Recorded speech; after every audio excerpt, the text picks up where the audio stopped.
eh,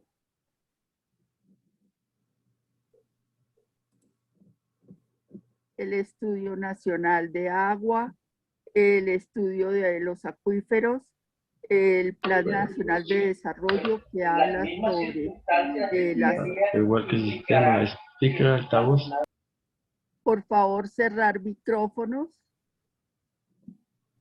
El Plan Nacional de Desarrollo que habla sobre el agua subterránea y cómo debe componer un estudio, cómo se debe componer un estudio hidrogeológico, con qué estudio se puede conocer el terreno y otras circunstancias que adelanta el Ministerio de Vivienda, Ciudad y Territorio a través de este programa liderado por el ingeniero Óscar Villalba Torres. El ingeniero Óscar Villalba Torres es ingeniero civil egresado de la Universidad Nacional de Colombia, hidrogeólogo de la Universidad Complutense de Madrid y especialista en gestión del conocimiento de la Universidad de León, jefe de control ambiental e investigador científico de la Corporación Autónoma Regional de Cundinamarca, CAR. Ha sido consultor de proyectos de aguas subterráneas en empresas privadas y públicas, en gestión ambiental e hidráulica e hidrogeología. Actualmente es asesor de aguas subterráneas del Viceministerio de Agua y Saneamiento Ambiental del Ministerio de Vivienda, Ciudad y Territorio. Adelante, ingeniero Óscar. Bienvenido.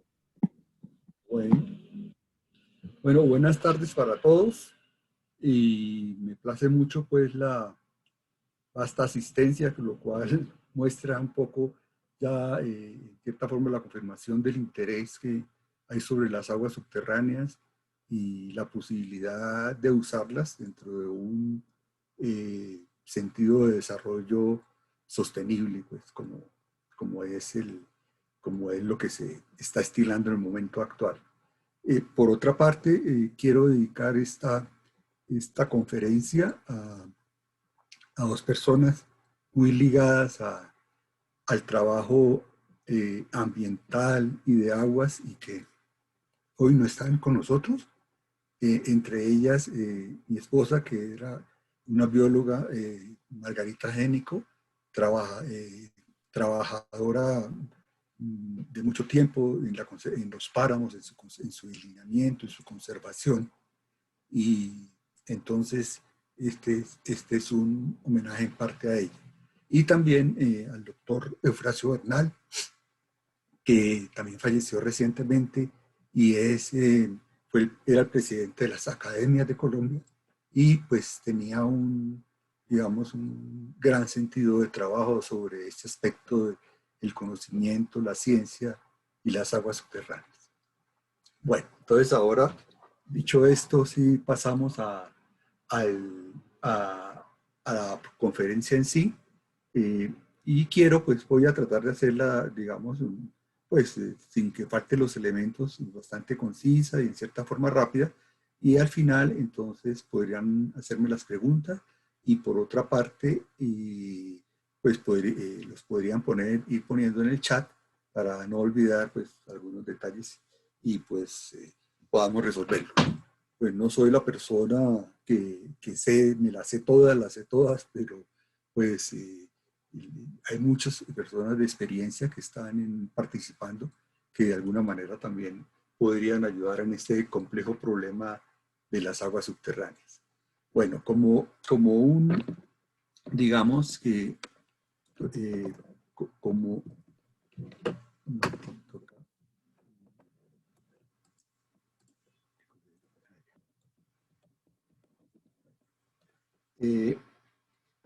entonces, digamos que como una introducción que podemos hacer a este contenido, en cierta forma, es que el agua subterránea en estos momentos, digamos, a causa de las diversas circunstancias de de contingencias por el invierno, por el verano, se ha venido utilizando de alguna manera más, digamos, en todos los sectores productivos. Es así como, digamos, también el mismo coronavirus ha, digamos, requerido unas demandas adicionales de agua que se están viendo en las mismas mediciones, y también pues formaría parte de esta demanda de agua subterránea, como ya vamos a ver unas cifras antes de empezar plenamente el contenido de hoy, donde miramos cuál es esa participación del agua potable, digamos, dentro del agua subterránea, como una de las formas de usarse, y cómo ha sido y venido siendo su desarrollo. Entonces, dentro de este contexto es que pues, el Ministerio ha venido trabajando este tema. En primera instancia, se trabajaba de una manera, digámoslo así, digamos, muy de momento, muy coyuntural, pero ya hemos empezado hace más o menos unos 10 años a trabajar esto de una manera un poco más planificada, de tal forma que, yendo también en paralelo a la planificación que se ha venido haciendo de todo este sector ambiental, de los planes de manejo de acuíferos, etcétera, etcétera. Entonces también nosotros que estamos pues en el sector no tanto de la oferta ambiental, o sea, la oferta del agua, sino estamos del lado de la demanda, pues como ministerio, pero al mismo tiempo pues teniendo claro que pues, somos parte de esta situación, y también pues obviamente trabajamos muchas cosas desde el otro lado, desde el lado de la oferta, y es así como los planes departamentales de agua, para los que lo conocen, también tiene un componente ambiental donde se puede lograr proyectos en relación de financiación con el ministerio y también en financiación con las diferentes corporaciones y con los planes departamentales. Entonces, digamos que desde ese punto de vista, esto es lo que de alguna manera está sucediendo. Entonces, digamos, para entrar en contexto, en el tema de las aguas subterráneas tenemos que, o en general en el tema de las cantidades, digamos, para podernos ubicar un poco, de ofertas y usos de agua, basándonos en el Estudio Nacional del Agua del 2018 que hace el IDEAN, encontramos, digamos, que para el país hay una oferta, digamos, total de agua por año, total superficial de 2.188 kilómetros cúbicos por año, y una oferta de agua subterránea, entendiendo la oferta si se da únicamente sobre las precipitaciones que caen, o sea, sobre las recargas, de 10 kilómetros cúbicos al año, o si sumamos la parte, digamos, del almacenamiento del agua que puede haber en los acuíferos, podemos tener cantidades que se acercan a los 5.680 kilómetros cúbicos. Esto es, digamos, la oferta que hay de agua dentro del sector superficial y el recurso subterráneo. Ahora, el uso del agua en Colombia, superficial y subterráneo, según estas estadísticas, está en 37 kilómetros por año, por el año, ¿no? Pues los ingenieros saben que un kilómetro cúbico de agua alcanza a tener 1.000 millones de metros cúbicos. Bogotá consume 1,5 millones de agua. Para tener una noción de qué es eso, eso significa que son 365 al año, y podría llegar a estar consumiendo medio kilómetro cúbico, digamos, al año de agua. Entonces, nosotros tenemos un consumo, pues según este documento, de 37 kilómetros cúbicos. Y repartidos en un sector agrícola que lo demanda ambos, agua subterránea y superficial, del 43%. Por favor, cerrar cerrar el el micrófono. eh, Por favor, quien tiene el micrófono abierto, continúe, ingeniero. Bueno, entonces hablaba que de este 100% de 37 kilómetros cúbicos, tenemos el consumo en el agua del 43% en el sector agrícola, en el sector de hidroenergía, 23%, en el sector pecuario el 8%, en el industrial el 8%, y hay un consumo doméstico. Está complicado. Bueno, y en el consumo doméstico tenemos el 10%, o sea, del agua total general que se consume. Hay otros, otros consumos que se han hecho en cierta forma aparición en los últimos tiempos, que va siendo relacionado con el PIC, de alguna, digamos, de alguna consideración, que están relacionadas como con el sector piscícola, el minero, el de hidrocarburos y el de servicios.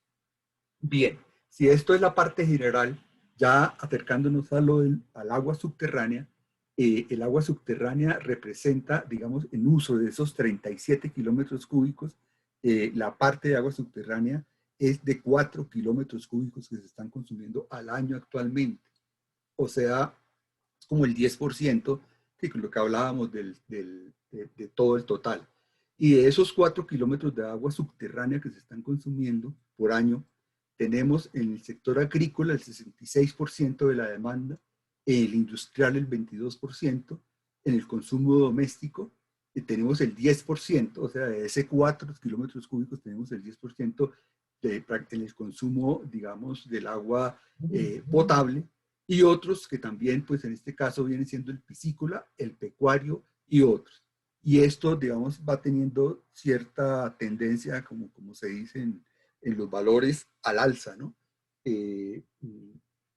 Digamos, al alza. Entonces, una vez ubicados, nos damos cuenta que el 10% de ese consumo, que pueden ser 4, entonces, de 4 kilómetros cúbicos, 0,4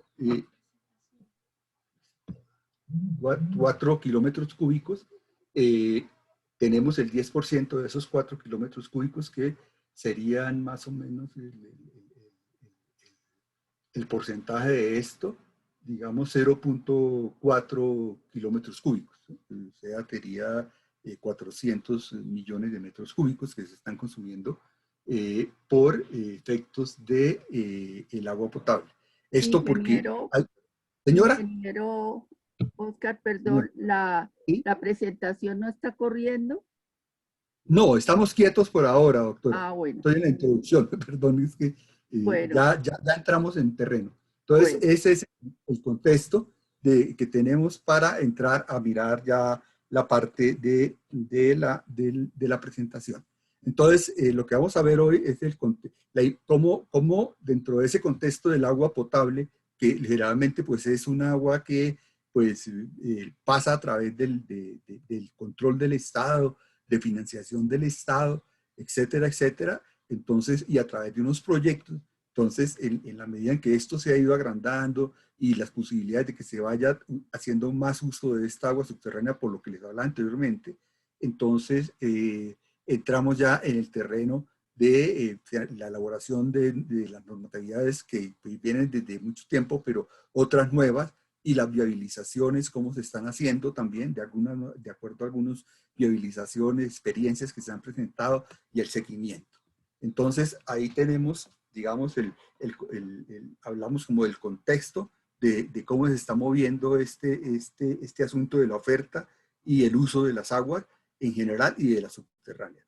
Bueno, como todos sabemos, voy a trabajar aquí para empezar con la parte ya de la presentación de proyectos y la información de dónde la tomamos, cuál es importante, necesaria, la normatividad y la viabilización, etcétera, etcétera. Entonces, hay 3 conceptos fundamentales, no sé, para, pues, digamos, asistentes que tengan pues formación en el agua subterránea, pues simplemente repetimos un poco los conceptos, y para los que no, pues aclaramos para poder entender un poco más digamos, el contenido de la conferencia y entenderlo mucho más fácil y rápido.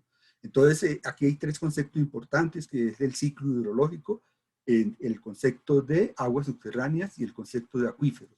El concepto de ciclo hidrológico, pues todos sabemos que el agua se mueve, digamos, en el planeta en un sentido cíclico. En primera instancia, si está como en el suelo, como escorrentía, en ríos, en lagos, en mares, pues tiene un proceso de evaporación yendo a las nubes, que pues, así se llama, pues la evaporación del agua, y luego en esas nubes tenemos un proceso, digamos, de condensación, etcétera, que hace que esa agua se precipite y, digamos, vuelva otra vez a tierra, y en la tierra se puede distribuir en una escorrentía, hablamos, corre por los ríos, están los lagos, en los mares, y por otra parte, pues esa agua se infiltra.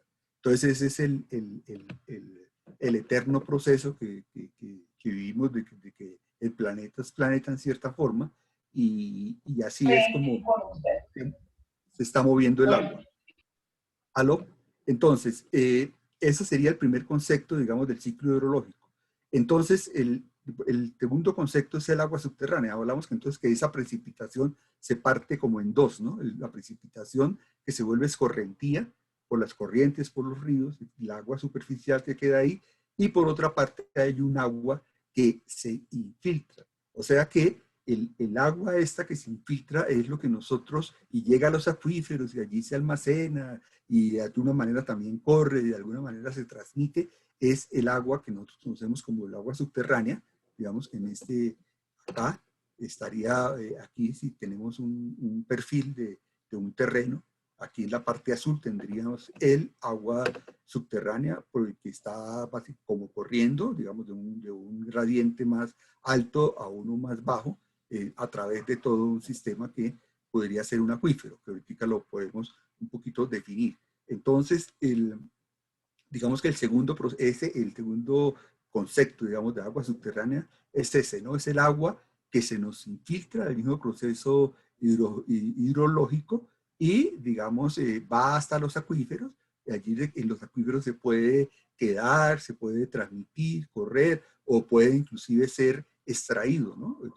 O naturalmente busca sus fuentes de salidas, que pues en general son los manantiales. Por diferencias de fracturas, de fallas, de presiones, aparecen estos manantiales que a veces dan origen también a corrientes y a ríos. Y el tercer concepto que podemos mirar para poder continuar un poquito con la charla y entenderla mejor, es el concepto de acuífero, ¿no? Que además tiene un nombre como muy bonito, acuífero.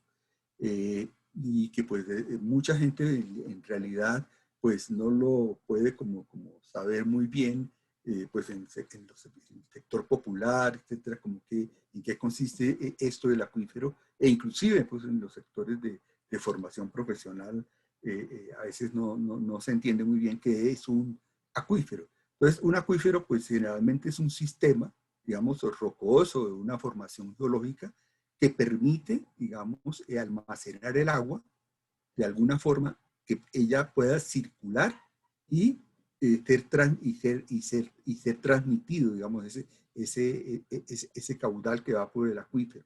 Entonces, ese es el concepto que podamos tener de acuífero para digamos, mirar más adelante los diferentes sistemas o acuíferos, los sistemas acuíferos en que el IDEAN recientemente ha dividido prácticamente la parte de nuestro país, ¿no? Entonces, con esos tres conceptos y mirando acá también, digamos, lo que nos interesa en cierta forma, por un lado, que es la oferta, que es la precipitación que cae en un año, o que puede ser también la oferta que hay con base en el almacenamiento. Entonces también tiene unas salidas, habíamos hablado de esa acuífero, unas entradas, y las salidas pueden ser naturales, o esas salidas también pueden ser, digamos, pueden ser no artificiales, no del mismo acuífero, producidas mismo por una intervención antropocéntrica por el hombre a través de pozos que puede haber construido a través de manantial, de pozos y el sistema que me pasó un poquito de acá el nombre, de aljibes, ¿no? Que es un sistema también muy antiguo de extracción. Entonces aquí tenemos los tres sistemas de extracción, que son un poco lo que me interesan, o sea, para usar el agua, ya sea para lo que es el uso que se necesite, agrícola, agrícola, industrial, potable, etcétera. Y pues tenemos en primera instancia como el más clásico, pues podría ser estos manantiales que están acá. Entonces esos manantiales son naturales, etcétera. Se utilizan también en la, digamos, como uso, haciendo unas estructuras especiales. Entonces esos manantiales pues pueden, digamos, ser fuente de agua para diferentes usos, entre ellos el uso de agua potable. El otro digamos, el otro sistema de extracción del recurso es el aljibe, ¿no? Que es muy viejo. Esto fue muy utilizado en la antigüedad, el sistema de aljibe, en Arabia, en toda esa zona de Mesopotamia, etcétera. E inclusive hoy, pues, hay unos sistemas de aljibe porque, pues, son sistemas baratos para, de alguna manera, para la extracción de agua. Por ejemplo, todo alrededor del río, de la laguna, todo en la región tenemos allí cerquita a Huasca, hay un sistema de aljibes muy grande, por ejemplo, de aljibes pequeños en las fincas, pero porque como realmente no hay unas aguas superficiales, han venido utilizando hace mucho tiempo esa agua que pues es para asuntos domésticos y potables, pero no ha sido potabilizada totalmente. El tercer sistema de extracción ya es mucho más técnico, que es el pozo de agua, que es una perforación de larga longitud que le va a pegar a los acuíferos y por medio seguramente de unos filtros, etcétera, es sacada esa agua. Ya son unos sistemas mucho más complejos, mucho más elaborados, etcétera. Y aquí vemos pues, un pozo en su profundidad, etcétera. El aljibe, pues es una perforación, digamos, no muy profunda, pero es bastante ancha y también, pues, de alguna manera funciona como pueden funcionar los pozos de agua. Eso es como la parte de conceptos también para tener en claro. Y ahora sí miramos la cuestión de los elementos a tener en cuenta para elaboración de un proyecto. Ya sea un proyecto que se vaya a presentar al ministerio con base en aguas subterráneas, que pues, el ministerio es el agua, como casi su único interés es que es agua para agua potable, digamos, para uso potable de las comunidades, ya sea en el sector urbano, en el sector rural. Creo que ustedes ya vieron una conferencia donde vino Jimmy a hablar del trabajo que estaba haciendo en el sector rural, porque en el sector urbano pues ya ha tenido bastante desarrollo con respecto a lo que es los mismos acueductos, sus mismas fuentes, su distribución, etcétera, etcétera, y los mismos alcantarillados. Entonces, eso es importante y también entonces debemos tener en cuenta para la presentación de estos estudios, que te hablaba que no solamente son para los evaluadores, digamos, del ministerio mismo, muchos evaluadores que hacen, digamos, el estudio, la viabilización del proyecto que se le presente, ya sea de agua superficial o subterránea, sino también para los consultores, que creo que deben haber hoy bastante en atención a esta charla, para que los proyectos queden mucho mejor y de acuerdo a la experiencia y a las nuevas normatividades que se han venido aplicando.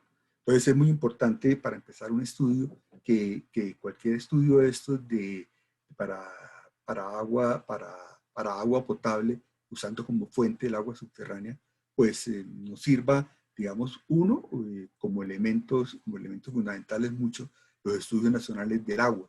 Por ejemplo, en el 2014, el IDEAN últimamente, en sus 2 últimos estudios, casi los 3 últimos, ha venido dedicándole mucho trabajo y al agua subterránea, a su desarrollo, a su conocimiento, a su explotación, a su cuidado, y pues ha llegado en el 2014 ya a hacer una delimitación, digamos, en unas unidades hidrogeológicas y de sistemas acuíferos. Esas unidades, pues también el sinónimo es un poquito de provincias hidrogeológicas que pues a su vez obedecen a unos sistemas mucho más grandes que son las áreas hidrográficas del país, que serían las costas, la cordillera central y central oriental y la unidad hidrográfica del Amazonas. Y de ahí, dentro de esas áreas hidrográficas, pues podemos, digamos, ubicar las provincias hidrogeológicas, que son como grandes estructuras geológicas, como con las mismas, con las mismas formaciones y también con un parecido en funcionamiento hidrogeológico en el que, digamos, por un estudio muy grande, etcétera, y a través de mucho trabajo internacional, de información, etcétera, se ubicó a Colombia como con 16 provincias hidrogeológicas. Esto por decir algo, por ejemplo, el Amazonas podría ser una provincia hidrogeológica, la zona costera del Caribe, y, Tumaco, San Andrés, todos serían las provincias. Y esas provincias como tal también tienen digamos, están divididas en unos sistemas acuíferos.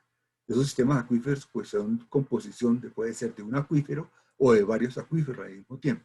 En Bogotá, por ejemplo, tenemos un sistema acuífero, el sistema acuífero de la Sabana, que incluye, digamos, el acuífero arriba, el Cuaternario, y hay un acuífero abajo que es el Guadalupe, es un sistema acuífero de la provincia, en este caso llamado oriental, que digamos es que se define.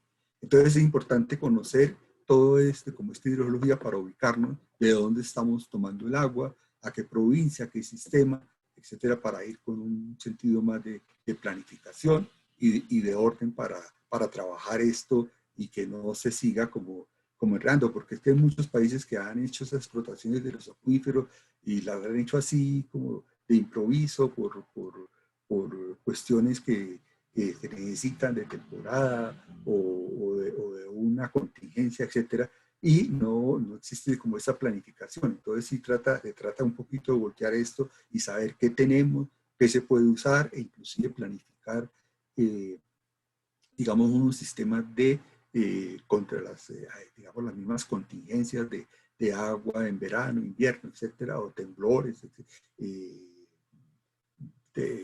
que, digamos, podamos afrontarlos con las aguas subterráneas, como es el caso, por ejemplo, ya los japoneses venían a trabajar un poco el problema de explotación en el agua de la sabana, pero terminaron siendo un sistema digamos, sistema de gestión de riesgo a todo lo largo de la cordillera, de la parte oriental de Bogotá. Pues allá hay todo un sistema planteado de pozos para hacerse en un momento de alguna contingencia, temblor, contingencia grave de verano e invierno que haya. Entonces es importante tener conocer este sistema, esta información y similarmente pues allí hay un anexo 2 sobre las fuentes de los municipios, cuáles son sus demandas y cuáles son sus ofertas, que es un cuadro que resume muy bien un poco la situación que tenemos en Colombia. Entonces, la labor del Instituto Geológico Minero, pues que primero también hacía exploración y ayudaba a los municipios y se metía con los acueductos y todas estas cosas, quedó un poco, quedó más hacia, digamos, el trabajo de gestión de conocimiento de los acuíferos en Colombia. Ellos tienen un plan de este tipo, digamos, del conocimiento, y pues de acuerdo a lo que tenemos en Colombia, que te dice que el 75% del área puede estar con sistemas acuíferos con agua subterránea, podemos tener casi la mitad de ese 70, digamos, con cierto conocimiento. De esa mitad que tenemos, o sea, de 35-40, hay un conocimiento de alguna manera que insuficiente, otro aceptable, otro suficiente. Suficiente porque a partir de muchos problemas que he tenido en la misma zona, como San Andrés, que empezó a tener problemas de agua digamos, porque el agua era salada, porque el agua dulce, digamos, no existía como tal, empezaron a usarse mucho los pozos y ha tenido un gran desarrollo, conocimiento, etcétera. Inclusive tuve un estudio con cambio climático, de los últimos estudios que tiene, es todos los dos acuíferos que tiene San Andrés con el cambio climático. La sabana de Bogotá también, desde que empezó las aguas no por cantidad, sino por calidad, a contaminarse el río Bogotá, pues se tuvo que estudiar mucho para poder abrir pozos y trabajar un sistema de hidrología en toda la zona occidental de Bogotá, desde la Mosquera, Funza, Madrid, etcétera, y también en el Valle del Cauca, pues los mismos cañeros han utilizado desde hace tiempo, entonces tienen un conocimiento bastante suficiente sobre el sistema hidrogeológico.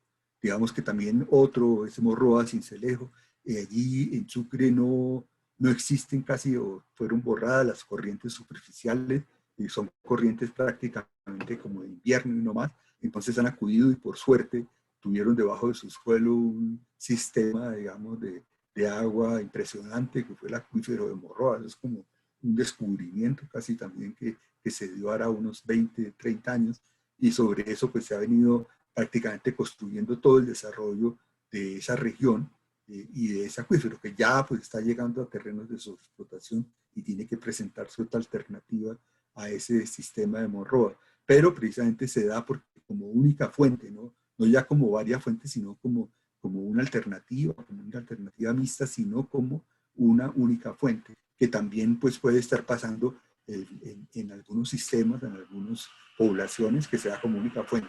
Y en otras pues pueden ser las dos combinadas, como en Tunja, o en casos que puedan ser también, que es el otro proceso que tenemos que empezar de hacer ese sistema de uso de aguas subterráneas en las contingencias, no como único uso, pero sí mucho más seguro, mucho más técnico que está empleando ahora de los carrotanques y de traer agua de otras partes para suplementar, para poder digamos, suministrar el agua que se necesita por la misma contingencia que haya existido. También entonces en este estudio se clasifican unos conocimientos de algunos acuíferos, sistemas hidrológicos aceptables, como el tipo San Gil, Barichara, Bucaramanga, Piedecuesta, Tunja, Cúcuta, Villa del Rosario. Entonces todos estos sistemas, digamos que están clasificados, ¿no? Por aquí vemos, por ejemplo, San Gil, Barichara, sistema acuífero montano, ¿no? Que pertenece a las montañas, creo que el sistema acuífero de la montaña, que vendría como de la provincia oriental y a su vez tiene una clasificación 4.1.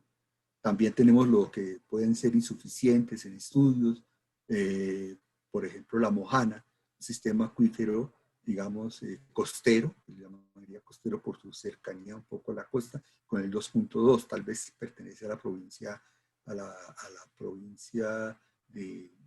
este sería como del río Sinú o algo así, porque de las 16 provincias que les había hablado. Río Hacha, pues Manaure, Alta Guajira, en realidad este está clasificado como insuficiente, pero como el conocimiento es un poco dinámico, las cosas tienen que ir cambiando, ¿no? Ahorita Riohacha, Manaure, Alta Guajira, pues ha tenido muchos estudios y de tiempos también remotos, ha tenido estudios, no sé por qué está aquí insuficiente en la clasificación, inclusive el ministerio tiene ya el programa de la Guajira Sur, pues después podríamos hablar un poquito de ese programa, pero también hay cierto conocimiento sobre esa zona, ¿no? Zonas que siempre han tenido tradicionalmente problemas de sequía, etcétera, pues es mucha la plata que le ha invertido, algunas veces ha funcionado, otras veces por diferentes problemas se quedan ahí, el eterno problema de la Guajira, estamos tratando de que pues, esta vez sí sea a través de las pilas de agua, a través de las plantas solares, etcétera, digamos, vayamos a una solución definitiva del problema, algo parecido a lo que ha sido toda la situación con San Andrés, y Yopal. Es decir, siempre son problemas que se vuelven a repetir, ¿no? Pero no se han solucionado. Hay otros que han tenido una solución como Tunja, muy interesante, el estudio que hicieron unas consultoras rusas que vinieron y encontraron también un acuífero muy bueno, y sobre eso pues hay unos pozos, un sistema mixto que funciona por el verano, y por el invierno ya funciona más con el río Teatinos. Esos son como la parte relacionada con el Estudio Nacional del 2014, y en el 2018 el IDEAN siguió trabajando el conocimiento de los acuíferos, de los sistemas acuíferos, porque no todos tienen mucha información.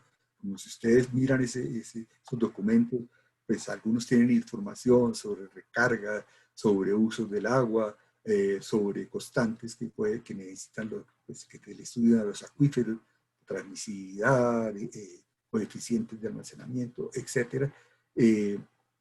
Algunos lo tienen, otros no lo tienen, y pues esto es un permanente trabajo de conocimiento, de actualización, tanto a través de los programas que lleva el Instituto Geológico de Minas, del Instituto Geológico Minero, o también ya la parte, digamos, que trabaja el IDEA, que es toda la información, el manejo de toda esta información, y el ministerio, que trabaja un poco más con lo que puede ser la reglamentación, y que el ministerio estuvo trabajando, además del Programa Nacional del Agua, donde trabajaba ambas cosas, la parte superficial y el de agua subterránea.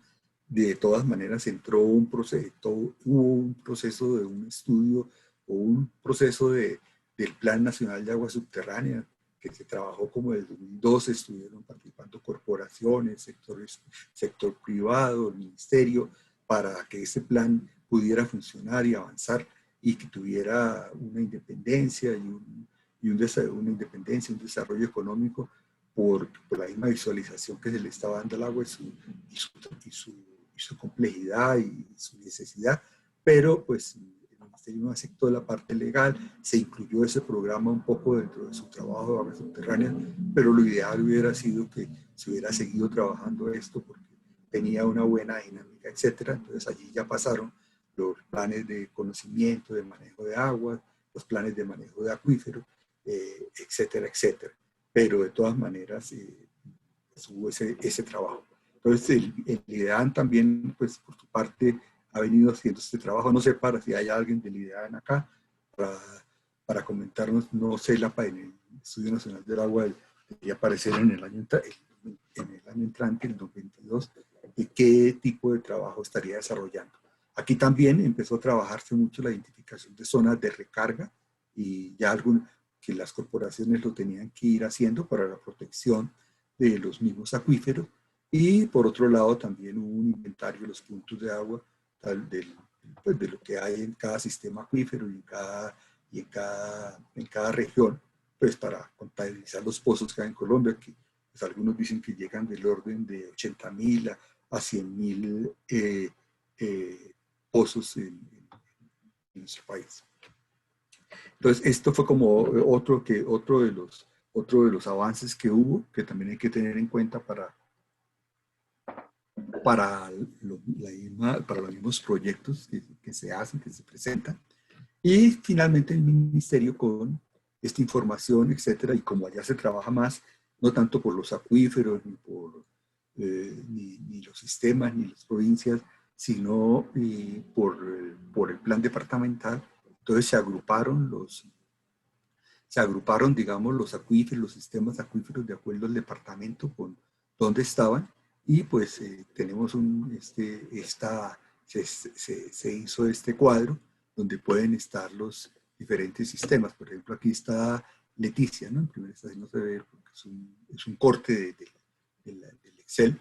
Entonces aquí estaría el sistema acuífero, el Leticia, que habría en el Amazonas, por la A, sistema acuífero pericratónico, que llaman 2.2 sistema acuífero Leticia, que tiene acuíferos cuaternarios. Se está estudiando bastante el acuífero de Leticia en este momento.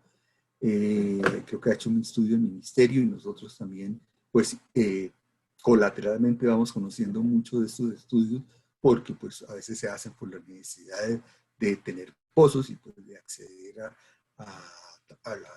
digamos, a los recursos que el Estado tiene para esta situación, ¿no?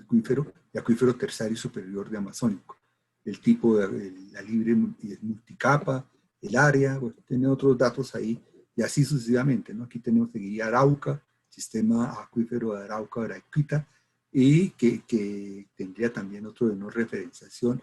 El acuífero sería el Guayabo, y aquí solamente tenemos digamos, el registro, y serían libres, confinados, qué tipo, las transmisibilidades que pueda tener, y esto nos ayuda bastante, ¿no? Cuando vayamos a ver un pozo, qué transmisibilidad tiene, porque eso nos da una idea de la posibilidad de agua, la misma conductividad, el coeficiente de almacenamiento para conocer qué tipo de acuífero puede hacer, ya cómo se clasifican de acuerdo a libres, confinados, etcétera.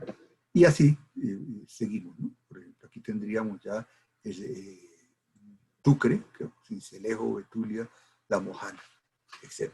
Entonces, esto es una clasificación que nosotros tenemos, pero con todos estos datos, pero haciéndola de forma, digamos, departamental, porque ese es el tipo de trabajo, a no ser que se trabaje con algunos sistemas regionales, que también ha sido el interés del ministro y los viceministros trabajar mucho las soluciones regionales, no solo en acueductos, sino también en el sistema de alcantarillados y de administración de empresas, y también en el de aseo. Bueno, también información para que cuando queramos trabajar un pozo y presentar ese estudio, pues obviamente hay muchos estudios en el Servicio Geológico colombiano, investigaciones de geólogos de los años 50, 40, que nos permitieron o hicieron estudios sobre la costa, sobre el Socorro, sobre San Gil, etcétera. Un estudio bastante, digamos, dedicados y con toda la meticulosidad que trabajaban estos geólogos, muchos de ellos extranjeros. Disman creo que es uno de los que trabajó mucho esto, y en el servicio zoológico, en la biblioteca se pueden encontrar. En las corporaciones, pues también obviamente porque son las que dan los permisos de exploración y los permisos de concesiones, y bastante información que podamos, por la cual podemos acceder. Hay muchos estudios privados y todos nosotros sabemos que hay muchos consultores que tienen inclusive mucho mejor información que la misma que tiene el Estado, pues por haber trabajado en muchas partes y partes del Estado, etcétera, tienen unas bibliotecas bastante importantes e interesantes y que sirven para toda esta información primaria que nosotros, o secundaria que necesitamos. Y estudios presentados al ministerio nuestro también van creando, digamos, un nuevo conocimiento en diferentes situaciones. Por ejemplo, ahorita se está trabajando para Cali un sistema el sistema de explotación en ribera, ¿no? Que es el de filtración por ribera. Llega un gran pozo y ese pozo pues se distribuye, se lleva al agua que ya está pues, filtrada, etcétera, mucho mejor a una planta.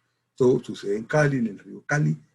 Están en ese proceso de trabajo que de este tipo de proyectos no hay muchos, se está haciendo otro en Yopal, y pues el ministerio, como está presentándose para que haya una aprobación o un aporte de recursos, entonces puede tener acceso a eso. Inclusive pozos como creo que el de Chiquinquirá, que está trabajándose a unos 5 kilómetros de profundidad, los pozos más profundos que pueda llegar a tener en Colombia. Esos pozos que están llegando, digamos, a la parte del Guadalupe más profundo, ¿no? Como una solución en algo a Chiquinquirá. Creo que ha habido algunos problemas, porque pues, por los alcaldes, creo que hubo un cambio, entonces ahí hay cierto problema para continuar, pues, como siempre pasa, ¿no? Hay un alcalde que desarrolla unos proyectos y el otro que de pronto no los sigue, los cambia, pero de todas formas hay una cantidad de innovaciones también que nos llegan a nosotros. Bueno, eso sería por la parte como información, Y como claro, ese trabajo pues tiene que estar basado en unas normatividades, como todo lo que se hace a través del Estado. Y el Estado estamos trabajando, y es importante una resolución de viabilización de proyectos, que es la 661 del 2019, reciente, en la que se habla pues, de los proyectos de inversión, que nosotros no financiamos la preinversión, los estudios de consultoría, etcétera, sino básicamente los estudios de construcción de los proyectos. Y en el proyecto de inversión, se habla que pues, se tiene que, obviamente, hacer un estudio de formulación y de alternativas y de escogencia de las más favorables. Entonces, acá se puede que sea más favorable hacer un proyecto con aguas subterráneas, pero entonces ahora aquí se le ha metido una parte que no teníamos, por la misma experiencia que hemos tenido de la financiación de proyectos, que es que se hagan los proyectos por etapas. O sea, no haya una contratación de todo, inclusive la misma planta, la misma distribución, que cuando llegan, y ustedes saben que esto todavía, a pesar de toda esa información que tenemos, etcétera, puede haber no hay una situación de no encontrarse agua con todo y eso, y entonces pues se pierde toda esa plata, en cierta forma toda esa plata, inclusive la que se ha invertido en cosas que no se han debido haber invertido, digamos, ya después de lo que puede ser las tuberías de conducción, de distribución de plantas, porque no hay agua. O sea, entonces primero hay una parte por etapa que vamos a llegar hasta la construcción del pozo, la parte del registro, casi el aseguramiento de que puede haber agua, con la litología que se saque, y allí sí pues, serían dos etapas, después se pegaría con la otra. Esto tanto en la parte, digamos, estructural o hidráulica misma, como en la parte económica, que pues hemos estado tratando de implementarlo, porque sí, como les digo, muchas veces se hace todo esto, y cuando se va a probar, como todo, el agua no sale, y se ha perdido mucha plata, y obviamente no solamente porque las, las entidades del Estado de control lo digan, ¿no? Por la misma, digamos, por el mismo sentido ético de la ingeniería, etcétera, pues es importante que no pasen estas cosas. Entonces, ahí se ha planteado esto, de trabajarlo hasta esa parte, y de ahí ya tomar una decisión, o para que no se quede pues, todo como muchas cosas de elefantes blancos, etcétera. Y si no se construyan cosas después, o antes que no van a vivir después, pues por lo menos la inversión sea menor para la misma exploración. También entonces allí se habla de los estudios hidrogeológicos que hay que presentar a un nivel muy sencillo, en primera instancia la resolución, porque tenemos la siguiente resolución, 3330 de junio 8 del 2017, en que, digamos, en los artículos 50, 51 y 52, como ustedes saben, o algunos, o los que no, el Ministerio tiene una resolución para los proyectos, para la construcción de proyectos de agua, alcantarillado, aseo, etcétera, que es obligatoria, de obligatorio cumplimiento. Y tiene de todas maneras unos títulos que llama A, B, C y D, que no son de obligatorio cumplimiento, son digamos, de buenas prácticas de la ingeniería. Entonces, dentro de esta resolución, la última que modificó la del 2010, entonces en estos artículos se ha trabajado la parte del agua y que es obligatorio presentar en esos proyectos. Ahorita los vamos a ver, que es los estudios hidrogeológicos, las áreas de protección de pozos. Esta área de protección de pozos, pues, es una cosa que una continuidad, pues, a no solamente explotar el pozo, sino también a tener garantías de seguir explotando ese pozo mucho tiempo, y además de tener un control sobre, digamos, de calidad sobre esas aguas que pueden estar llegando al pozo. Entonces esto vale la pena. En la resolución 3330 yo les dejo con la doctora Lilian para que pues, lo tengan y lo puedan después consultar. También, entonces, en el título B hay una normatividad que viene este título B viene de 2010, no se ha modificado, se está en el trabajo de modificación, es el reglamento de agua y saneamiento de sistemas de acueducto. Entonces, allí hay una parte que es para cuando la fuente de aguas es superficial y la parte de fuentes de agua, digamos, subterránea.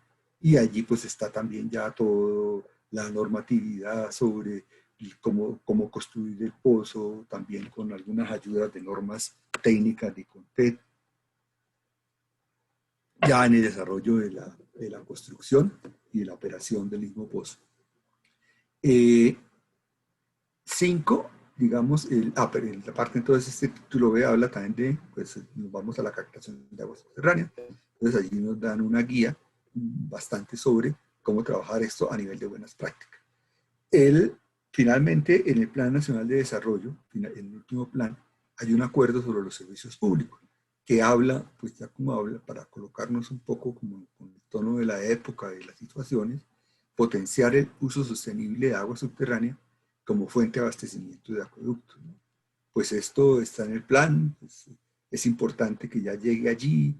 Por otro lado, les hablé del programa el programa de aguas subterráneas, y pues el programa pues quedó un poco del ministerio, etcétera, pero ya también ha llegado, digamos, ese mismo tema del agua, llegó al mismo Plan Nacional de Desarrollo, cosa que nunca casi había pasado.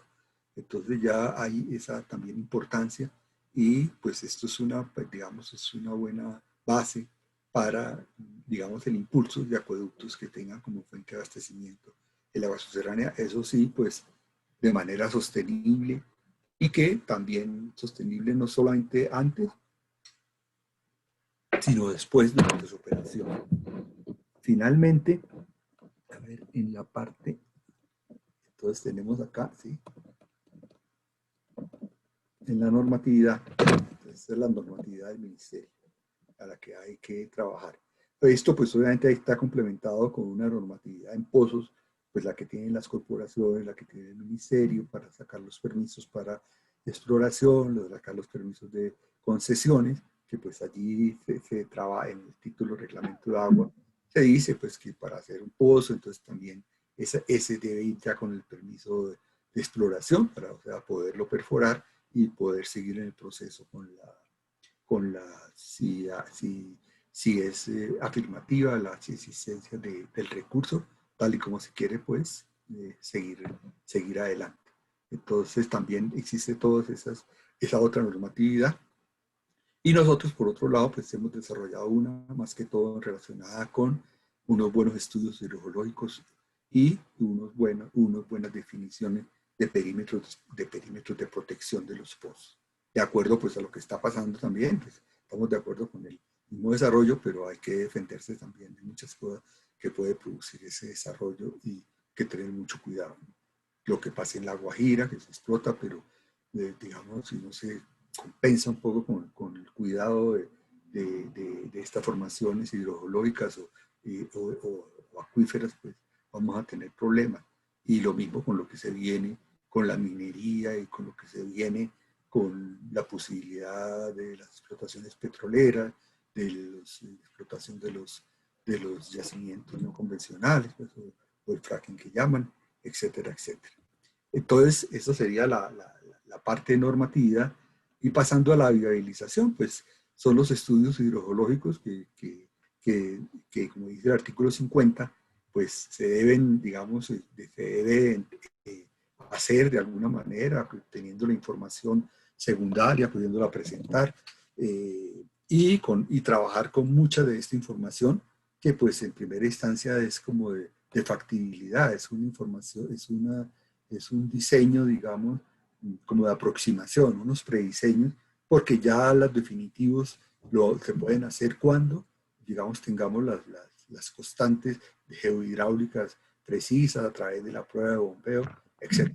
Pero con todo esto podemos, en un pozo que vayamos a hacer, pues tener toda esa información anterior que les dije de los acuíferos, sistemas acuíferos, etcétera, y empezar a trabajar ya en una parte más local las formaciones geológicas, las estructuras, las fallas, las unidades hidrogeológicas, la profundidad del basamento, la salinidad del agua, digamos, en unos planos de escala 1:25.000, ¿no? Aquí tenemos pues un dibujito un poco, pues, digamos, bastante general, sobre pues, lo que hablaba un poco del proceso del agua subterránea que necesita, primero en la zona, digamos, un suelo húmedo, de zona no saturada, y pasa a esta parte rosada que es un acuífero que tiene muchas interacciones, que puede tenerlas con el mar, que puede tenerlas con los ríos, puede tener una relación o puede no tener, pasar más abajo. Aquí parece que la tiene, entonces afecta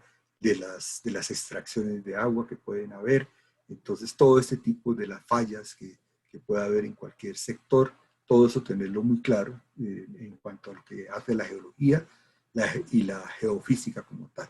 Las características de los acuíferos, cuáles son los niveles freáticos que aparecen acá, y las columnas estratigráficas. Bueno, ya sí vamos a hacer un pozo. Esta es una formación pues muy sencilla, ¿no? Estaría la parte de arriba, la zona no saturada, y aquí habría una parte de un acuífero, digamos, libre, digamos, esa es como un poquito una estratigráfica, pero que podría tener materiales de arcilla, arena. Entonces sería un acuífero, digamos, del acuífero libre multicapa. Mucho de lo que está pasando, esas multicapas, antes trabajaban como una sola capa aquí en la sabana, en muchas partes, y ahora aparece ese término de multicapa. Entonces poderlo tener, si tenemos esa información, porque podamos consultar un pozo que se haya hecho aquí, si lo queremos tener al lado, pues nos sirve muchísimo esa información que tenemos acá. Lo mismo pues ya los modelos geofísicos que están basados todo en los procesos de geofísica, valga el término, para ubicar profundidades, espesores, profundidades del acuífero, espesores del acuífero, continuidades del acuífero, etc. La delimitación en unidades hidrogeológicas de sistemas acuíferos, pues a qué pertenecería este acuífero, a un sistema acuífero con otro, y a la misma provincia, a qué provincia hidrogeológica, ¿no? Ya sea en los sistemas acuíferos, pues, siendo costeros, montañosos, periclatónicos. Creo que las provincias hidrológicas también tienen la misma definición de costeras, montañosas, periclatónicas, siendo 16.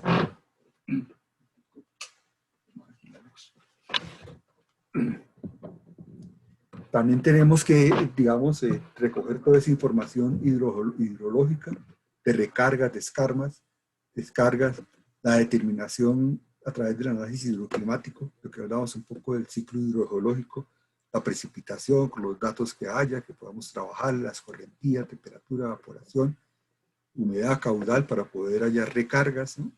La diferencia entre lo que cae, la precipitación y la escorrentía, pues nos dan un poco las recargas, que hay diferentes métodos, tanto los métodos, digamos, hidrológicos como métodos en tierra, de variación de los mismos niveles, la determinación de flujos subterráneos, locales e intermedios, regionales, la piezometría que puede haber es importantísima para ver cómo corren los flujos.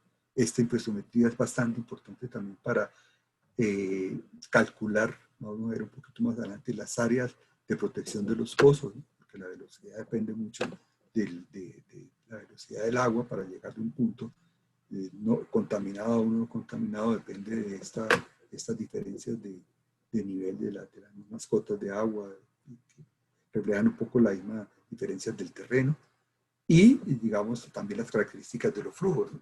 Que pueden haber flujos como en Bogotá, que los japoneses decían que Bogotá tenía un flujo regional, digamos, no tanto local, intermedio, que había un agua que venía por allá desde la zona oriental, cuando hicieron los estudios. Entonces por eso a ellos les daba 500 millones de metros cúbicos de recarga, cuando lo que se ha calculado en Bogotá, en la sabana, es 100 millones de metros cúbicos de recarga. Entonces, pues es importante porque, pues claro, ellos decían eso, pero si se va a mirar las diferencias de niveles que están sucediendo en el acuífero, pues era totalmente diferente, porque el nivel seguía bajando, aunque esa agua existiera. Tal vez de pronto pues no había una buena caracterización, o también pues ustedes saben que los estudios muchas veces dependen de los intereses que se tengan, y a veces se acomodan a lo que uno piensa y no a la realidad que es. Pero es importante definir esos flujos subterráneos de local, intermedio, regional. Información disponible, como hemos dicho, también de la hidrología, en el sistema geológico colombiano, en el IDAR, en CARES, etc. Pozos existentes como un inventario, los mínimo 8 por kilómetro cuadrado, cada 25.000, con su ubicación, rendimientos, niveles estáticos, dinámicos. La parte de todo ese estudio está la parte hidráulica, que ya son como los tipos de acuífero de acuerdo a su funcionamiento hidráulico, si es libre, como vemos en el anterior monito en el esquema, si puede ser confinado porque puede estar rodeado de 2 capas, digamos que son impermeables en la parte de arriba, puede haber una arcilla en la de abajo, y de alguna forma también semiconfinados. Puede ser el acuífero Guadalupe, que pues, está confinado por la parte de abajo y arriba puede tener unos goteos. Entonces, esto también es importante clasificarlo. Hay otros, depende también otras clasificaciones, depende de su composición, que sean cársticos o porosos, ¿no? Hay unos porosos, hay unos cársticos que parecen ya de funcionamiento hidráulico normal, como un canal, y ya la ley de Darcy no sería aplicable. Eso desde ese punto de vista, y también desde el punto de vista del movimiento del agua, lo que llamamos los acuitardos, los acuífugos, etcétera, que transmiten el agua, pero no la almacenan, pero no la transmiten, o no la dejan transmitir o almacenar, etcétera. Entonces hay diferentes tipos de acuíferos de acuerdo a lo que la parte hidráulica, la parte de composición y la parte de funcionamiento. Hay entonces también las constantes geohidráulicas que podamos tener en ese momento. Podemos tener, digamos, caudales, transmisividades, conductividades y el coeficiente de armamento. Con estos datos podemos de alguna forma calcular las áreas de protección, podemos pues, tener algunos datos sobre caudal de ese pozo. Aquí pues vemos un ojito de las áreas de protección que lo vemos en detalle más adelante. La hidrogeoquímica, que esto es un trabajo que se usa bastante ahora para separar y reconocer sistemas de flujo, el conocimiento de edad de esos acuíferos, cómo están funcionando, de dónde viene el agua, etcétera, para ver cómo nosotros hacemos esas, digamos, intervenciones y los mismos orígenes del agua subterránea. Hay veces estamos tomando un agua de Bogotá, donde la que puede sacar del Guadalupe aguas que pueden tener 15.000 a 20.000 años, ¿no? de estar almacenadas, porque cuando no se sacan de la recarga, que para eso sirven estos estudios, para ver si el agua fresca o si es un agua muy vieja, y para tener un trabajo, una guía de planificación. También la vulnerabilidad que tenga el acuífero, eso por otra parte, y la hidrogeoquímica, pero ya vista hacia la calidad del agua, sus características físicas, organolépticas, químicas, bacteriológicas, protocolos del IDEAN, laboratorios acreditados según el decreto 1600 y el decreto 2570. Ahora también, entonces, entregar la parte de las áreas de protección del pozo. Este es un concepto que se usa solamente para aguas potables, ¿no? No se está usando para otro tipo de aguas, estas áreas de protección, aunque debería de todas maneras. Así sea para uso industrial o agrícola, pues también se tiene que tener el concepto de protección en cierta forma. Y también se uso pecuario. Esto pues en Europa ya tiene todo un desarrollo, inclusive los permisos de concesiones no se dan. Los permisos de concesión se despertaron un poco. Bueno, los permisos de concesión están dados con base también a entregar esta información antes y no después. Así sea que tengamos la información un poco en información secundaria, etcétera. Después lo vamos a corroborar cuando se perfore el pozo, se haga la prueba de bombeo, etcétera, con las constantes y todo ya in situ y verificada. Entonces, pero se pueden definir, porque hay que hacer un estudio también de definir las áreas, es necesario tener como base un estudio hidrológico, ¿sí? por supuesto lo que tengamos de información, y los centros de peligro, o sea, alrededor de un pozo como estos, qué actividades se están dando y qué actividades, pues en primera instancia que haya, ¿no? Y pues es complicado pues sacar la actividad que haya ahí para poner un pozo, entonces es mejor irse para otro lado. O para tener esos permisos de protección, y cualquier actividad que se vaya a hacer ahí, pues ya está un poco más restringida, ¿no? Ya no tendría esos derechos de antigüedad, entonces hay una protección para eso. Entonces es importante mirar los centros de peligro y la misma composición del acuífero, cómo está su transmisión, su conductividad, el gradiente hidráulico, que es lo que da las velocidades, que las cuales nos definen también los tiempos de recorrido que pueda tener una partícula contaminante y entonces ubicar un espacio para que se pueda, digamos, controlar esa contaminación. Entonces esas áreas en general van por un cerramiento adecuado, porque los cerramientos, casi a muchos pozos uno va y ni siquiera tienen cerramientos, están así al aire libre y ni siquiera tapados. Yo he ido a unos pozos en Nariño, en unas veredas para escuelas, para agua potable después de corregimientos en que los mismos pozos ni siquiera estaban cerrados, en un peligro pues para cualquier animal que llegue allí y pueda contaminar esos pozos, como digamos hasta un niño que se pueda ir por ahí. Pero estos cerramientos pues ya están más, ya he estado trabajando sobre ellos, ya no se debe hacer un pozo así como que ya se deja solo, ya se entiende esto, que es herramienta también para el mantenimiento, para la operación, son importantísimos, ¿no? Que se hagan en mallas, labolados, inclusive una parte para la operación misma y otro para la actividad del pozo. También pues hay una zona de protección que se puede llamar restringida, microbiológica, en el cual se le calcula, va por tiempo, ¿no? Esto se calcula pues un tiempo, o sea, sobre todo porque pues cuánto se degrada una materia orgánica, qué tiempo, entonces es como digamos el elemento o la variable de mayor fuerza que un micro pueda degradar la materia orgánica en 10, 50 días. Entonces sería como los tiempos de detención. Combinados con la velocidad, pues podríamos tener el espacio que necesita para degradar esa materia orgánica como tal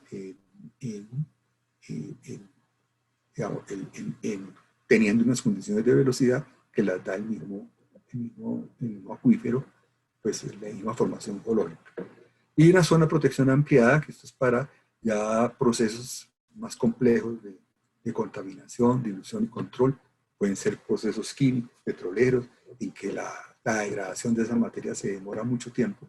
Entonces, por tanto, pues seguramente vamos a necesitar mucho más espacio para proteger el pozo que se vaya a construir, o el que esté construido y todavía no tenga todas estas zonas, tenga unas zonas contaminadas, y a partir de ahí pues seguir controlando, como pasa en Cali. En Cali hay 4 pozos en el sector de Agua Blanca que son de una producción grandísima, como de 100 litros por segundo cada uno, pero ya están rodeados de todo, o sea, de las casas, del alcantarillado, de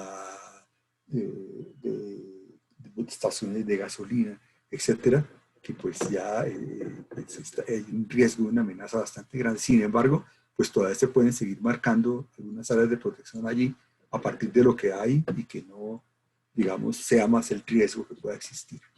En caso de que no existan esos modelos hidrológicos en la zona, que no podamos encontrarlo, pues ya nos tocaría a nosotros trabajar para hacer la geología en la zona, información de los pozos existentes de la zona, las áreas de protección, nos tendríamos que más o menos hacerla. Y pues en los proyectos así no haya información, pues la gente lo que cree que el estudio de un agua subterránea es hacer solamente los sondeos eléctricos mínimo o cualquier otro método de las tomografías, ya eso pasa, pero ya esto está más ampliado con una visión más desarrollada para la información que hay que entregar. Pero entonces estos sondeos a veces inclusive las corporaciones ni lo piden porque conocen mucho el sitio, así, perforan, pues perforan. Pero a veces si no se conoce nada, es mejor hacer eso, que es buena información para ver pues, cómo está el terreno y si vale la pena, pues que es lo que dice, pues meterse en una perforación adelante. Los sondeos eléctricos verticales pues, son las curvas de relación de la profundidad con la resistividad para encontrar zonas húmedas en el subsuelo, indicadoras de acuífero o capas permeables. Cuando uno hace pues estos sondeos, pues lo que va a hacer es que en la, ¿sabes? Aquí no tengo una gráfica de la resistividad, pero que en la medida en que va pasando esa sonda, esa sonda eléctrica por determinadas formaciones, se asocia con una resistividad que tiene cada una, ¿no? La arena que podría tener agua, la grava que podría tener agua, la arcilla que podría no tener, o a veces tiene agua, pero no tiene esa transmisividad para ejercerse, para dársela al agua. Entonces, a través de eso, pues, y unos gráficos de profundidad con la resistividad, podemos ubicar dónde hay esas zonas acuíferas y estar seguro que puede haberla, y ya pues lo verificamos cuando haya la perforación y se pasen los registros eléctricos y se mire la litología para definitivamente entrar a entubar y pues hacer la prueba de bombeo. También pues está hoy muy en moda la tomografía, que son las curvas de profundidad y resistividad, que aquí pues es una cuestión muy puntual de una sola sonda que pasa, de una onda eléctrica que pasa a través de la Tierra. Aquí son bastantes, ¿no? Y van a dar una relación en 2 o 3 dimensiones. Y aquí pues vemos una línea de tomografía que hicieron con predios privados de usos públicos. Creo que esto es en la costa, en un sitio, acá. Bueno, creo que es en San Antero que están trabajando. Entonces aquí pues las zonas azules, las zonas rojas que salen, son zonas son zonas impermeables, de que no hay posibilidad de agua, y tal vez en las amarillas y verdes hay posibilidad. Entonces se van a colocar, por ejemplo, aquí dice que se puede trabajar este pozo 1, aquí creo que este pozo ya estaba, entonces la propuesta de pronto es trabajar este pozo en esta parte, ¿no? por la misma estos colores obedecen a una resistividad, que es a arena, a grava, y por ahí están las propuestas, ¿no? No hacerlo, digamos, en estas zonas que no serían las mejores, digamos. Del azul hasta el amarillo serían zonas mejores, y estas resistividades ya son o muy altas o muy bajas, que nos dan aguas saladas o no posibilidad de agua.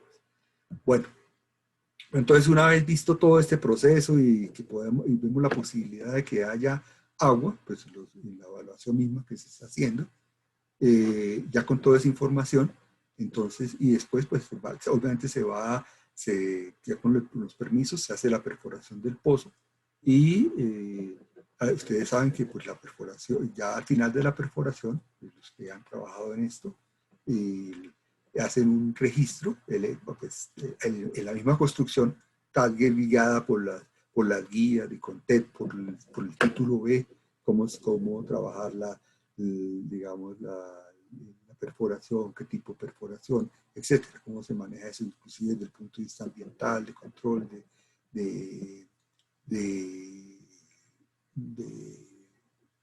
digamos, basuras o residuos sólidos que puedan haber de la misma agua, sucia o no, todo eso que se puede encontrar en el título B o en la guía que es muy buena, la guía de CONTEP de perforación de pozos. Entonces, una vez hecho eso y sacando pues la litología como se hace, se compara y pues se puede ver acá, por ejemplo, esta es es una de Jace Pozos, creo que en la costa, en la cual pues aquí vemos, digamos, lo amarillo que son arcillas, calizas acá, margas, estos serían ya como arcillas, donde no habría la posibilidad de agua. Entonces tal vez podríamos tener como agua en estas zonas amarillas, las calizas también, ya en las margas y hacia arriba, ¿no? Seguramente se colocaría, si se decide seguir adelante, pues se colocarían los filtros, ¿no? La tubería, la que entuba la parte exterior, y digamos se haría preparado para la prueba de bombeo. Aquí es donde les hablaba que se puede definir la primera etapa. O sea, cuando lleguen acá, y si todo lo que se ve acá es arcilla y la litología no muestra arcilla, pues ¿para qué? Pues no va a haber agua, ¿no?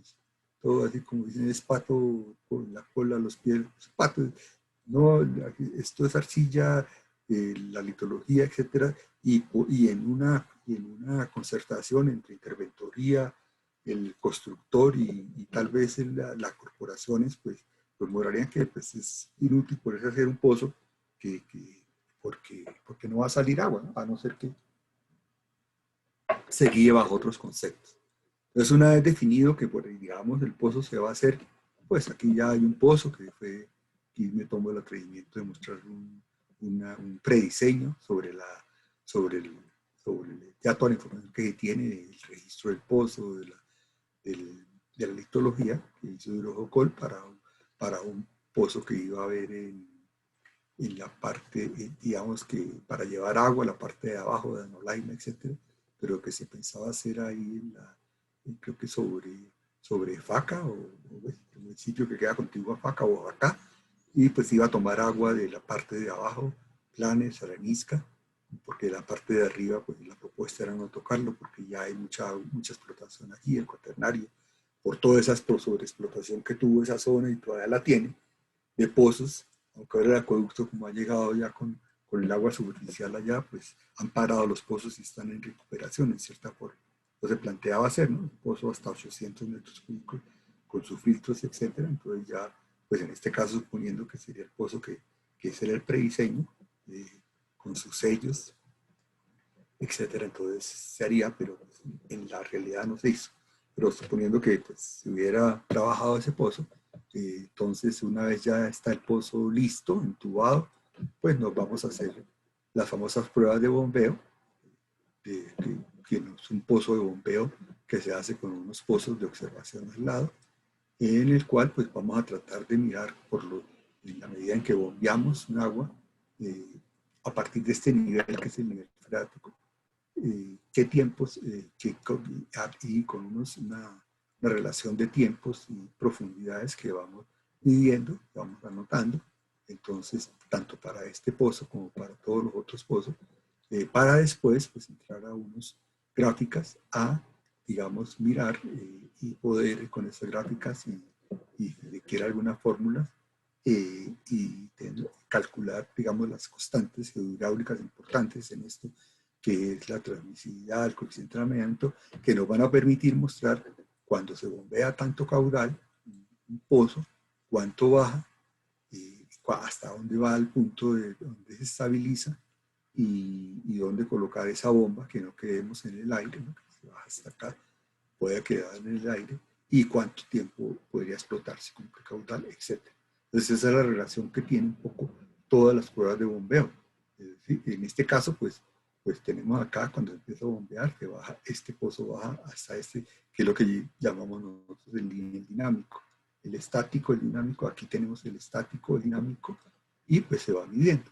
Y con eso entonces, claro que pues, esto es un poquito más complejo, porque pues hay que definir qué tipo de acuífero es este, si es un acuífero confinado, no confinado o libre, porque de acuerdo a eso se utilizan diferentes métodos, las diferentes gráficas, etcétera, y también si el flujo que sale es permanente o no permanente. Esas son unas combinaciones que ya vuelven un poco más complejo todo este proceso, pero en general, digamos, ese es como el sentido para mostrarles lo que se hace. Pues, en estas pruebas de bombeo está la corporación, podemos estar nosotros, está el interventor, todo, para irlas haciendo.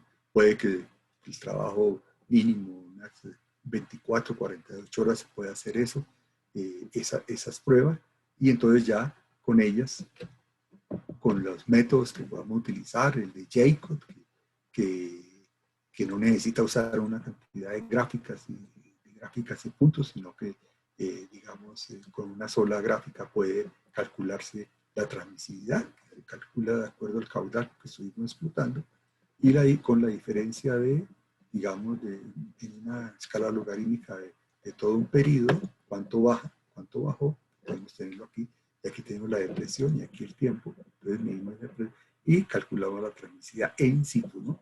Y podemos también calcular el almacenamiento partiendo de un tiempo cero acá, que sería igual a tanto, y la transmisividad que tenemos, el radio del pozo, calculamos el coeficiente de almacenamiento.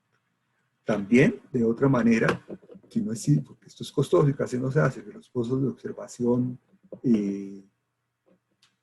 que los pozos de observación se construyan, pues imagínense, no hay para este pozo, hay para todos estos pozos, pues realmente pueden tomar pozos que haya, pero si no hay, pues se puede hacer el mismo pozo, es otro método que llaman de recuperación, y pues a veces resulta más sencillo, pero que no se puede conocer este coeficiente de almacenamiento.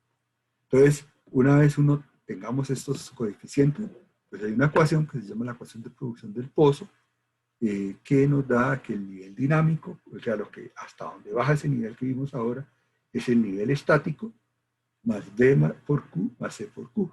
Conociendo el C, que depende de las pérdidas por construcción, una constante, o que lo podemos calcular cuando hacemos sistemas de bombeo escalonado, el B y el C, y entonces podemos, como es un diferente caudal, podemos calcular dos ecuaciones, podemos calcular B y C, y B depende de TS y RAL, como los conocemos, el cálculo anterior.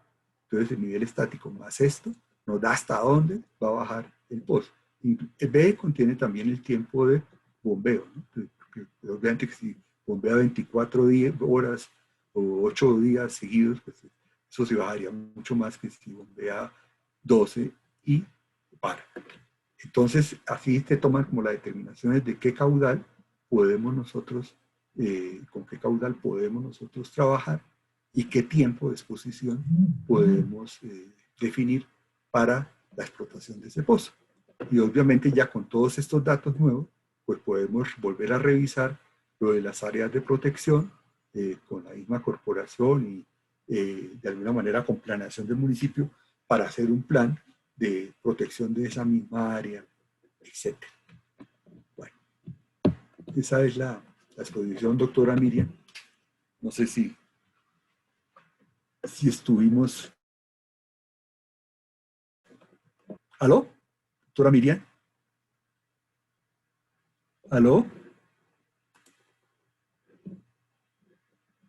Ya.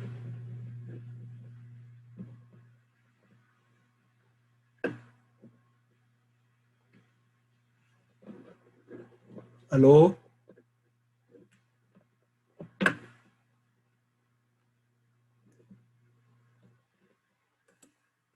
¿Aló?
Ah, ya.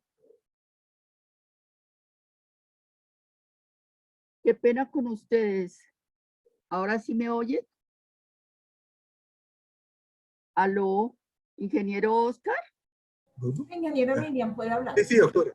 Ya. Bueno, qué pena con ustedes. No me dejaba activar el micrófono, no sé por qué. Pero Ay, bueno, señora. muchas gracias al ingeniero Oscar. Magnífica su conferencia, sobre todo muy útil, práctica y pues con mucha información. Hemos tenido alrededor de 75, 76 participantes y ellos nos han dejado consignado muchos de sus emails Escucha. para que el ingeniero por favor me mande la información para yo podérselas mandar.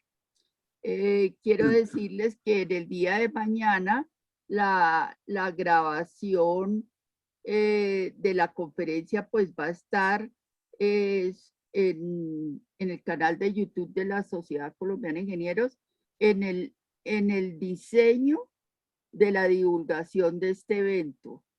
O sea que ahí lo pueden encontrar. Tenemos varias preguntas, ingeniero Oscar, ya le voy a decir la Un primera. momentico, doctora, un minutico y ya vengo. Bueno, sí, señor.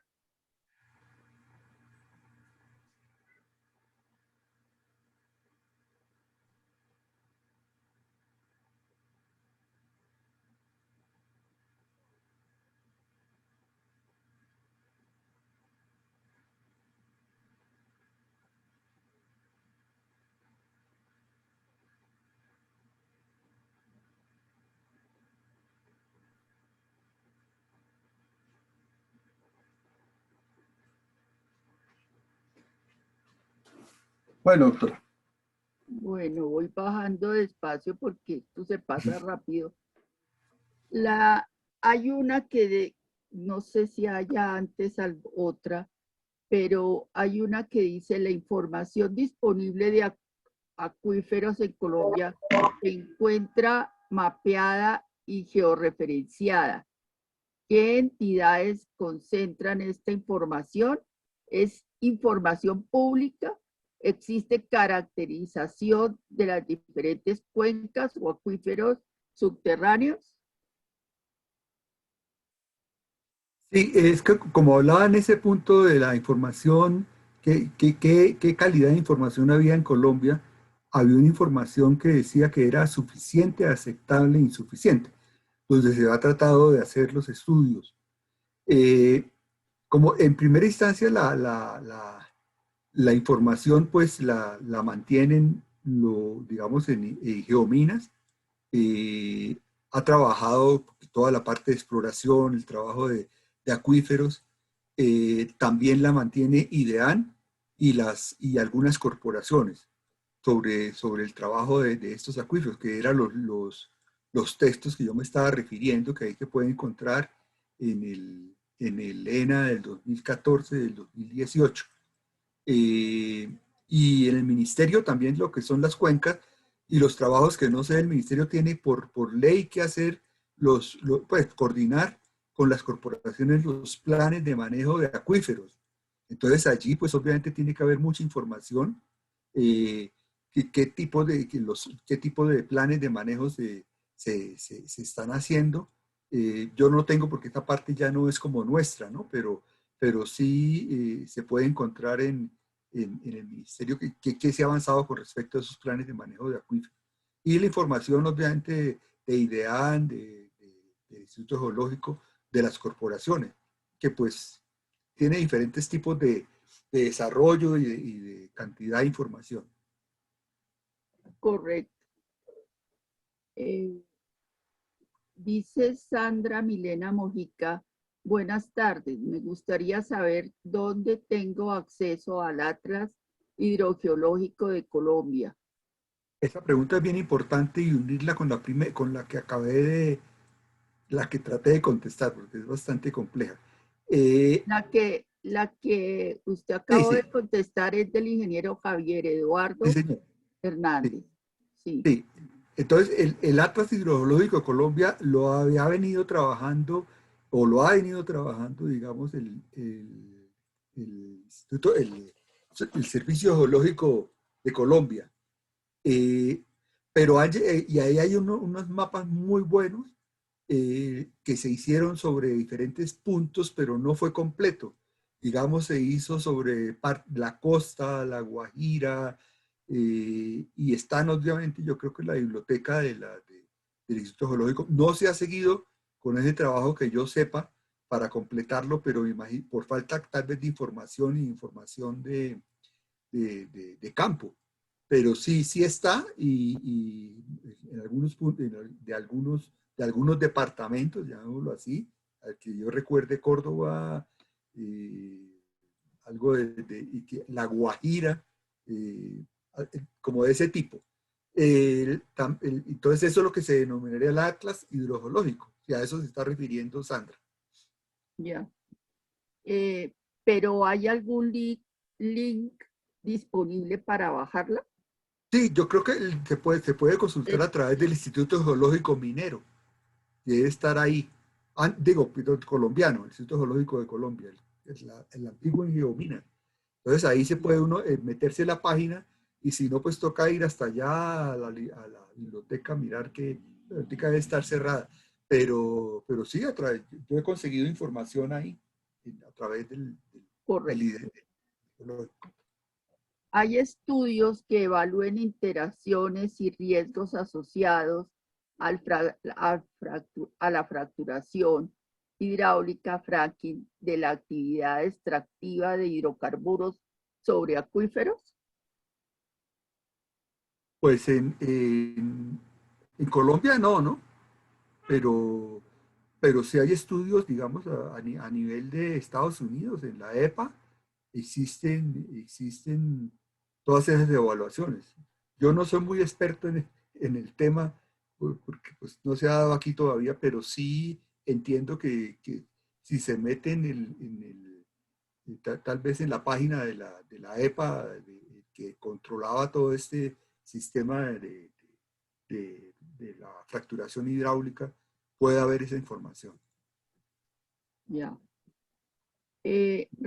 Con relación a la descarga de esta conferencia, dice la sociedad exactamente, la presentación queda colgada en el transcurso del día de mañana en el canal de YouTube de la Sociedad Colombiana de Ingenieros. Y está el link del canal para que ustedes lo vean. Pero pues es fácil acceso con colocar Sociedad Colombiana de Ingenieros dentro de YouTube. Otra pregunta. Una problemática del uso del agua subterránea en el país es la obtención de permisos de exploración y prospección. ¿Qué sugiere el viceministerio para agilizar este tema? Ese sí es.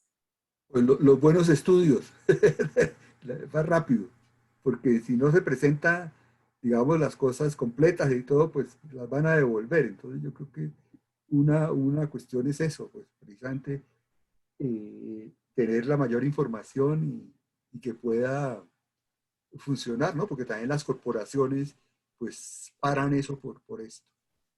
Es la que yo pienso que puede ser especial. Otra Porque pregunta de Javier Eduardo Herrera. Los casos recientes reportados de hundimientos, socavones o subsidencias enormes de tierra, Puebla, México, por ejemplo, podrían estar asociados a sobreexplotación de acuíferos. Las oscilaciones de vías, por ejemplo, Siberia, Tabio, Tenjo, corresponden a este patrón. claro, o sea, pues hay un fenómeno con las aguas subterráneas que se llama la subsidencia, ¿no? Que cuando se sobreexplotan es como que, digamos, le quita presión de poros, que es la que da la resistencia un poco al agua, y al sobreexplotarla, al coger esa, digamos, no el agua que puede ser de la recarga, sino de la que ya está formando con la misma composición del suelo, entonces le quita la posibilidad de capacidad, digamos, de resistencia y se baja. Y obviamente lo que pasó en México es eso, porque es que México, si es que se ha bajado toda, pero hay fotos donde muestran que se ha bajado como 100 metros, si dejan un poste 100 metros arriba, la ciudad abajo, pero como se bajó toda, no se nota ese fenómeno. En Siberia, Tabio y Tenjo, pues también hubo una sobreexplotación grandísima del río de la zona, ahorita se me fue ahorita el nombre del río, y entonces en la parte superficial, pues empezaron también eso, digamos, los asentamientos de tanques que uno ve en las construcciones.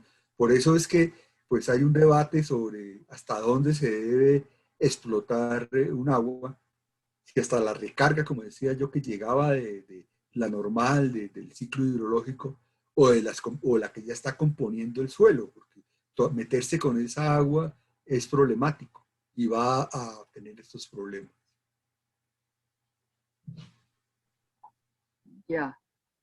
El artículo 50 de la RAS 0330 habla de una caracterización del agua. Sin embargo, para hacerla hay que construir el pozo o al menos realizar un pozo exploratorio. Eso entraría en fase de prefactibilidad. Explorar un pozo es muy costoso y casi nunca se contempla en la fase de prefactibilidad.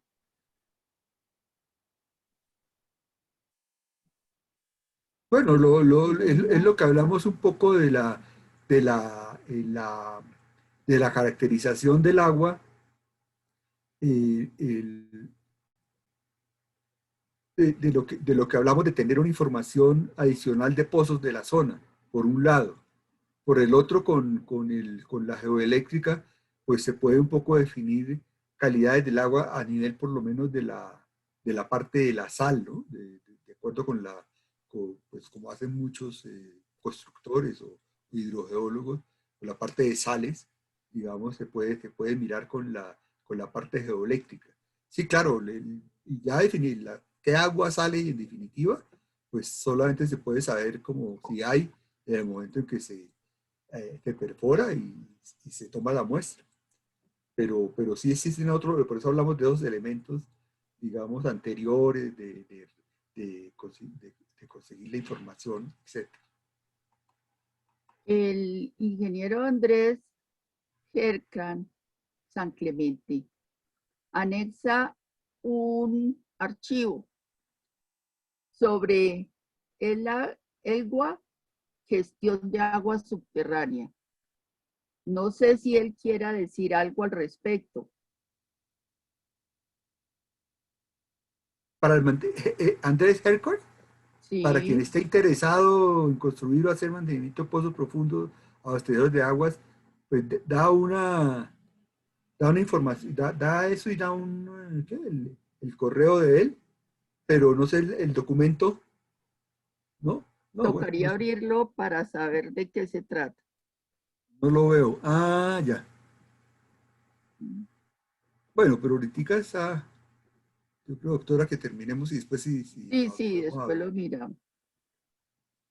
También hay varios, parece que constructores de pozos que han dejado sus datos ahí para que los demás participantes tomen nota de ello. Y ofrecen sus servicios también. Y están como en el mismo. O sea, parece que están todos entonados